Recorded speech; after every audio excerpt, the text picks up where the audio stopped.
welcome to my kitchen, and today I'm going to show you how to make Cornish hens pop. And what that means is how to put just one special thing on it that will make the flavor of the Cornish hen pop. And what that is rosemary. I have a lot of this because I grew it in my garden out back, and if some of you have been following me, I took you on a little trip to my garden so you were able to see some of the things that I do have, including mint and tomatoes and squash and things like that. So let's take a look at the Cornish hens and you can see what I've done so far. Here we are. As you can see, I took 2 Cornish hens and I cut them in quarters. And the seasoning that I used was, of course, a little sea salt on them. Sea salt and not iodized, but sea salt is healthier. And also, I put a little lemon pepper on them. And of course, the olive oil which came first.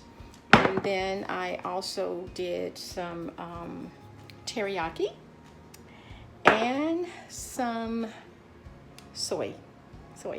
Okay, and they've been marinating for a while. So now I'm going to take these and I'm going to place them on the bottom of the chicken so that the flavor can go to the top and wherever it wants to go actually.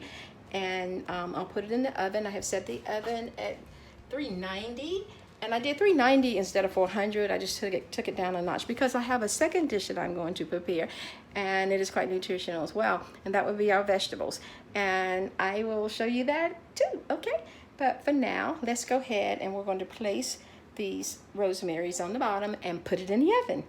What this is called here is the turnip, and this is something that you put in turnip greens. But before you put it in the turnip greens, you need to wash it really good, which I've already done, and then you need to chop it into cubes. Okay, so first you just start the chopping. You want to take the ends of them off before you chop so that you have nice, clean, clear cubes. And then you go down the middle like this.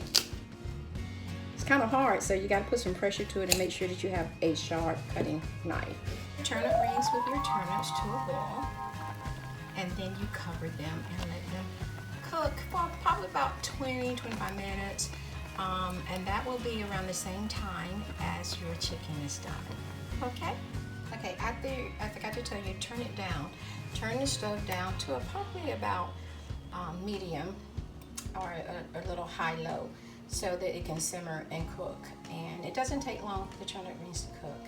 And usually when the turnips are tender, the greens are done. So while everything's in the kitchen cooking, you can just relax and have a glass of wine. And Chardonnay is going to be the wine that I will be having with dinner tonight. So I'm just tasting it. It has been chilling, so always make sure you pick your wine out early enough for it to chill. Red or white, if the question was to arise in regards to what to serve with this particular dinner, I would say white.